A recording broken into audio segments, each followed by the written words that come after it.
தமிழீழ விடுதலை புலிகள் அமைப்பின் தலைவர் வேலுப்பிள்ளை பிரபாகரன் உயிரிழந்து விட்டதாகவும் அவருக்கான அஞ்சலி நிகழ்வொன்றை தாங்கள் யாழ்ப்பாணத்தில் நடத்தியுள்ளதாகவும் சிவசேனை அமைப்பினர் தெரிவித்துள்ளனர். குறிப்பாக யாழ்ப்பாண நல்லூரடி பகுதியில் இன்று நடைபெற்றிருந்த சங்கிலியனின் நினைவு தின நிகழ்வுகளின் போது பிரபாகரன் உள்ளிட்ட இறுதி யுத்தத்தில் கொல்லப்பட்டவர்களுக்கான அஞ்சலிகளை தாங்கள் செலுத்தியதாக இலங்கை சிவசேனை அமைப்பின் தலைவர் மரவன்புலோ சச்சிதானந்தன் தெரிவித்துள்ளார். பிரபாகரனின் உயிரிழப்பு தொடர்பாக தொடர்ச்சியான சர்ச்சையான கருத்துக்கள் முன்வைக்கப்பட்டு வருகின்ற நிலையில் யுத்தம் முடிந்து 15 வருடங்கள் ஆகின்ற இந்த காலப்பகுதியில் இவ்வாறு யாழ்ப்பாணத்தில் பிரபாகரனுக்கான நினைவேந்தல் நிகழ்வு ஒன்று முதன்முறையாக நடைபெற்றுள்ளமை வடக்கு கிழக்கு பகுதிகளில் வாழ்கின்ற தமிழ் மக்கள் மத்தியில் ஒரு சர்ச்சையினையும் பல்வேறு விதமான கேள்விகளையும் எழுப்பியுள்ளது. அந்த நிகழ்வு தொடர்பாக எழுந்துள்ள சந்தேகங்கள் தொடர்பாகத்தான் இந்த வீடியோவில் பார்க்க போகின்றோம்.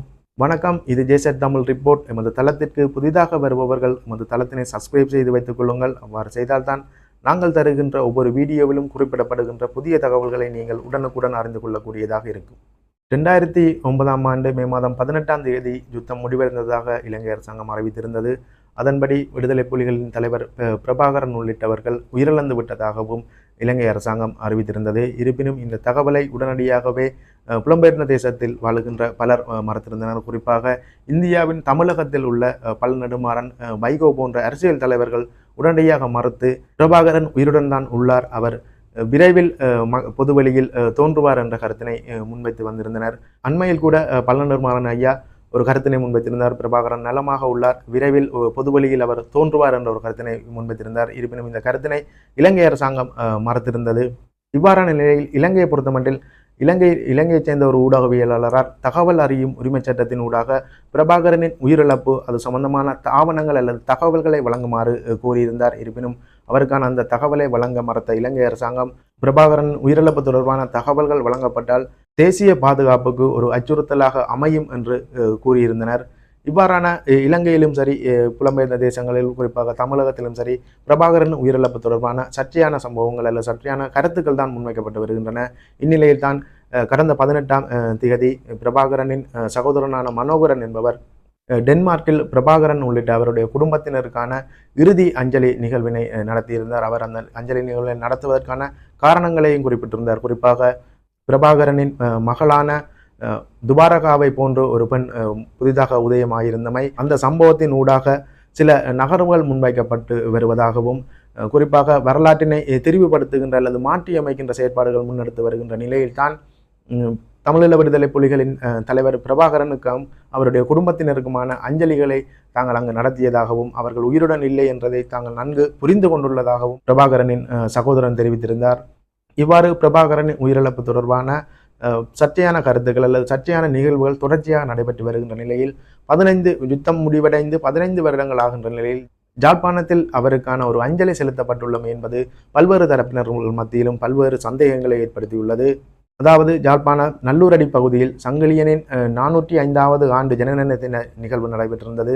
அந்த நிகழ்வுகளை இலங்கை சிவசேனை அமைப்பினர் முன்னெடுத்திருந்தனர். அந்த நிகழ்வுகளின் போது அங்கு உரையாற்றியிருந்த இலங்கை சிவசேனை அமைப்பின் தலைவர் மரவன்புலோ சச்சிதானந்தம் ஒரு கருத்தினை முன்வைத்திருந்தார். குறிப்பாக தமிழீழ விடுதலை புலிகளின் தலைவர் பிரபாகரன் உயிரிழந்த நிலை, அவருக்கான அஞ்சலிகளை தாங்கள் செலுத்தியதாகவும், தமிழ் திகதிகளின் அடிப்படையில் இறுதி யுத்தம் முடிவடைந்ததாக அறிவிக்கப்பட்ட நாள் இன்றுதான் இறுதி யுத்தத்தின் போது உயிரிழந்தவர்களுக்கான பிதிர்க்கடன்களை செய்கின்ற நாள், அதனால்தான் இன்று அவர்களுக்கான அஞ்சலிகளை தாங்கள் செலுத்தியதாக அவர் குறிப்பிட்டிருந்தார்.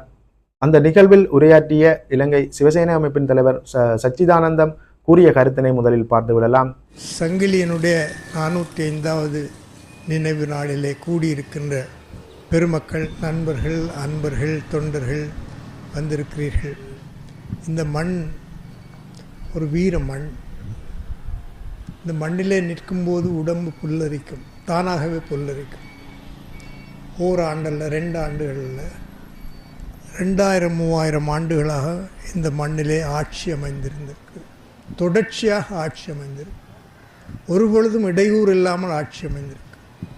நாங்கள் வரலாற்றை எழுதவில்லை, எங்களுக்காக எழுதியவர்கள் இடைவெளியை விட்டு எழுதியிருக்கிறார்கள்.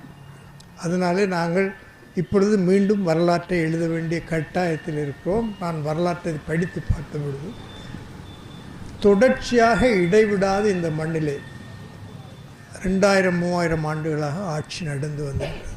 நல்லூரில் நடந்து வந்திருக்குது, பூனரியில் நடந்து வந்திருக்குது, வன்னியிலே நடந்து வந்திருக்குது. தொடர்ச்சியாக அந்த ஆட்சியினுடைய இறுதி 405 ஆண்டுகளுக்கு முன்பு இதே இடத்திலே இறுதியாச்சு. முடியை நாங்கள் இழந்தோம், இறைமையை இழந்தோம், அரசவையை இழந்தோம், ஆட்சியை இழந்தோம். யாரிடம் இழந்தோம்? பரங்கிகளிடம் இழந்தோம். அந்த பரங்கிகளுடைய பழக்க வழக்கங்களை நாங்கள் கைவிடாமல் இன்ற வரைக்கும் இருக்கிறோம் என்றால் சங்கிலியனை நாங்கள் நினைவு கூறக்கூடாது. சங்கிலியனை நாங்கள் திரும்ப திரும்ப நினைவு கூறுவதற்கு காரணமே பரங்கிகள் எங்களுக்கு தந்ததையெல்லாம் உறக்கத்திலே விட வேண்டும், பரங்கிகளின் கிறக்கத்திலே இருக்கக்கூடாது. பரங்கிகள் விட்டு சென்றதையெல்லாம் மறந்து போய்விட வேண்டும், நாங்கள் மீட்டெடுக்க வேண்டும். இது இன்றைக்கு வைகாசி மாதம் தேய்பிறை 8வது நாள், அட்டமி, நாளைக்கு 9வது நாள் நவமி. இந்த நாளில்தான் சங்கிலியன் இந்த இதே இடத்துல தான், இந்த மண்ணிலே தான் பிடிபட்டான். அதுக்கு பிறகு அவனை பற்றிய செய்தியை நாங்கள் அறியோம். குவரஸ் என்ற ஒரு வரலாற்று ஆசிரியர் எழுதியதை வச்சுக்கொண்டு சொல்கிறோம். அவனை போர்த்துக்கு கோவாக்கு கொண்டார். நான் கோவாவுக்கு போனேன். போய் ஒவ்வொரு கல்லறையாக தேடினேன். தமிழ் பேர் எங்கே இருக்குமான்னு தேடினேன். தமிழ் பேரை காணவில்லை. ஏதாவது யாழ்ப்பாணம் தொடர்பாக இருக்குமான்னு தேடினேன், காணவில்லை. அங்கு சங்கிலியனுக்கு கொண்டு சென்றதாகவோ அங்கு தூக்கிலிட்டதாகவோ தூக்கு மரங்கள் 3 கோவாவில் இருக்குது. எல்லாம் அவருடைய அந்த வரலாற்று அங்கே உள்ள ஒரு போர்த்துகை அறிஞர், போர்த்துகை மொழி தெரிஞ்சவங்க தான் தெரியும். அவங்க அந்த ஏடுகளை வச்சு பார்த்தேன். யாழ்ப்பாணத்திலிருந்து வந்ததாகவோ அல்லது சங்கிலி மன்னன் என்ற பேர்லேயோ அங்கே கிடையாது. ஆனால் என்ன குவேரஸ் என்ன எழுதி வச்சிருக்கார், அவன் கிறிஸ்தவனாக மாறினான், கிறிஸ்தவ பேரோடு அங்கே புதைத்தார்கள், தூக்கிட்டார்கள் எழுதலாம். அது பொய். அந்த வரலாறு நாங்கள் இன்னும் ஒருத்தர் வரலாறு எழுதியிருக்கார். சங்கிலி மன்னன் தன்னுடைய நகை நட்டுகளோடும் செல்வத்தோடும் கடற்கரையிலே கப்பல் ஏறி தப்பி தமிழ்நாட்டுக்கு போய்விட்டார் என்னும் ஒரு வரலாற்று ஆசிரியர் எழுதி வைத்திருக்கிறார். அது என்னவாக இருந்தாலும் வைகாசி மாதம் தேய்பிறை 8ஆம் நாள் சங்கிலி மன்னன், அதாவது 2000-3000 ஆண்டுகளாக தொடர்ச்சியாக வந்த ஆட்சியிலே எங்கள்ட முதுகிலே எங்கள்ட முடியிலே இருந்த இறைமை இன்றைக்கு வீழ்ந்தது. இன்றைக்கு அதே நாள். அந்த வீழ்ச்சி யாருடைய எழுச்சியாக மாறியது? பரங்கிகளுடைய எழுச்சியாக மாறி. பரங்கிகளுடைய எழுச்சியாக மாறிய பின்பு பரங்கிகள் 75 ஆண்டுகளுக்கு முன்பு இந்த நாட்டை விட்டு போய்விட்டார்கள். போன பின்பு நாங்கள் பரங்கிகளை பின்பற்றி கொண்டிருப்போம். இன்றைக்கு இன்னும் ஒரு சிறப்பான நாள் உங்களுக்கு நான் சொல்லுவேன். முள்ளிவாய்க்காலிலே திரு பிரபாகரன் அவர்களும் அவரை சார்ந்த மக்களும் இன்றுதான் மாவீரரானார்கள். நீங்கள் 2009 மே 18 சொல்கிறீங்க இல்லையா, அதை போய் பார்த்தா வைகாசி மாதம் தேய்பிறை 8ஆம் நாள் 9ஆம் நாள் 10ஆம் நாள். நீங்கள் போய் பாருங்கள், நான் சொல்லலை. வைகாசி மாதம் தேய்பிறை 8ஆம் நாள் 9ஆம் நாள் 10ஆம் நாள் தான் 17, 18, 19 தேதிகள் மே மாதம், ஆங்கிலத்துக்கு சமமான தேதி. இன்றைக்கு நாங்கள் சங்கிலியனை நினைவு கூறும் பொழுது பிரபாகரனையும் அவரோடு முள்ளிவாய்க்காலில் இருந்தவர்களையும் நினைவு கூறும்.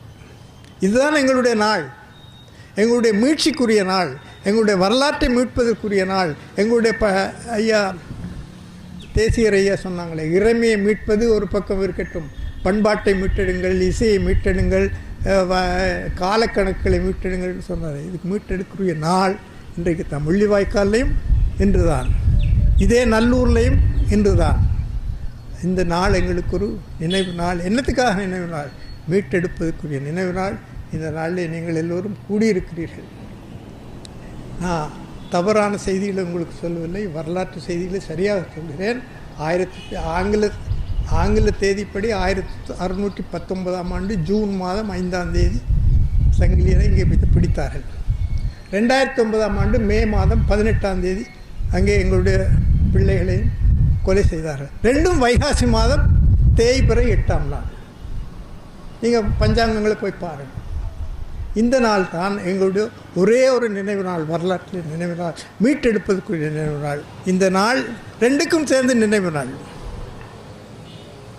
முள்ளிவாய்க்காலுக்கும் இதுதான் நினைவு நாள், நல்லூருக்கும் இதுதான் நினைவு நாள். நீங்கள் இந்த வீடியோவில் பார்த்தது போன்ற கருத்துக்களைத்தான் அவர் அங்கு தெரிவித்திருந்தார்.